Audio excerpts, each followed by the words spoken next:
You may have this dream of being a hero in a situation, like pulling people out of a burning building, saving people from a sinking ship or a sinking plane, but that may not actually be the best strategy according to some new research.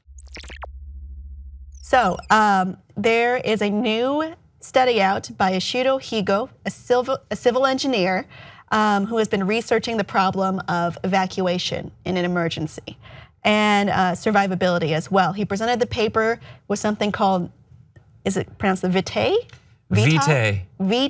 system, which is modeling an evacuation and rescuing process under survivability critical states.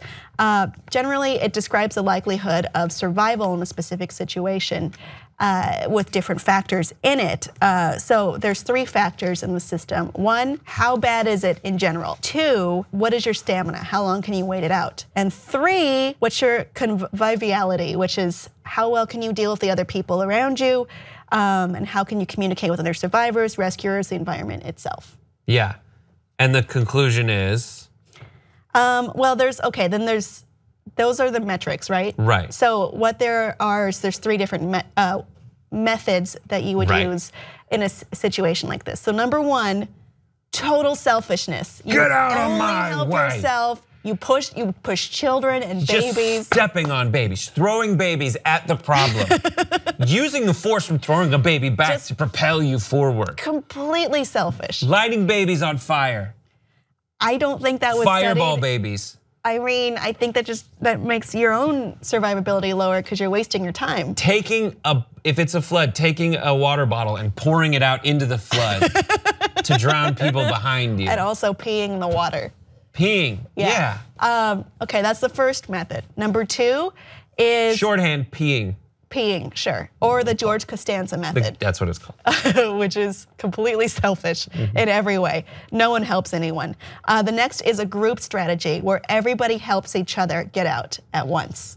So you're all like, here, take my hand. No, you take my hand. I'll carry the kid. You know, everyone runs out. Let's but build helps a each bassinet other in the meantime to carry the babies as it's flooding. You're only thinking of babies.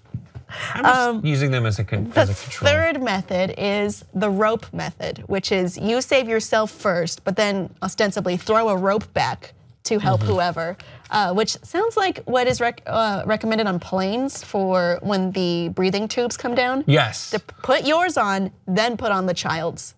You know, the babies. Or the babies. So then, if we're going to continue our metaphor, which we are.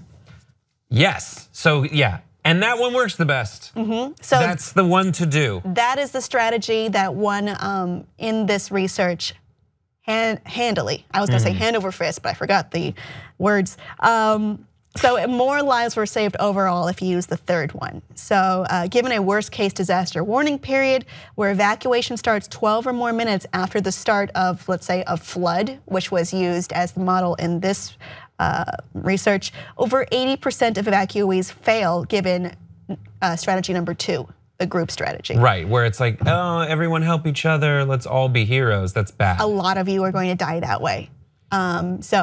But if you do the rope strategy, AKA strategy number 3, 45% die. So that's a lot better. I can live with that. So maybe the idea to just run in and save everybody is not the best. Yes. You need to save yourself and then save them. Nor is the instinct to just save yourself alone. Yeah, that seems like a dick move. It seems like, listen, you can't help anyone unless somebody is safe. So get safe first. And then you were mentioning the, is this the hero with the gun, a good guy with the gun argument. I think the reason they choose a flood in this simulation is because you're not affecting the behavior of the flood no matter what you do. This is simply avoidance. This research was conducted in Japan where flooding is an actual real danger. Right. Due to tsunami or rain or tropical storms. Right, so in the absence of your gauge of a villain, when it's just, this is an unstoppable force of a landslide, tsunami, some kind of natural disaster. I think that's really good to know. And hopefully this kind of research informs new evacuation procedures if they're not in place already. It seems like the spirit is already in planes and going on in Japan, but it's nice to have some kind of concrete justification for me being completely selfish. No to a point. We want number 3, where you're a little selfish. It's good to be a little selfish if you turn around and help people after that. Right, you start off selfish, you get yourself out of the hot lava, and then you help people get out of the hot lava. This is a new scenario. I think flooding is a little bit more fair in this method, at least, because cold lava, sorry, the water isn't going to burn our feet off. Fair enough. Audience, which one would you be most likely to follow? Totally selfish, totally unselfish, or a little bit of both? Please let us know below, and please like and subscribe for more.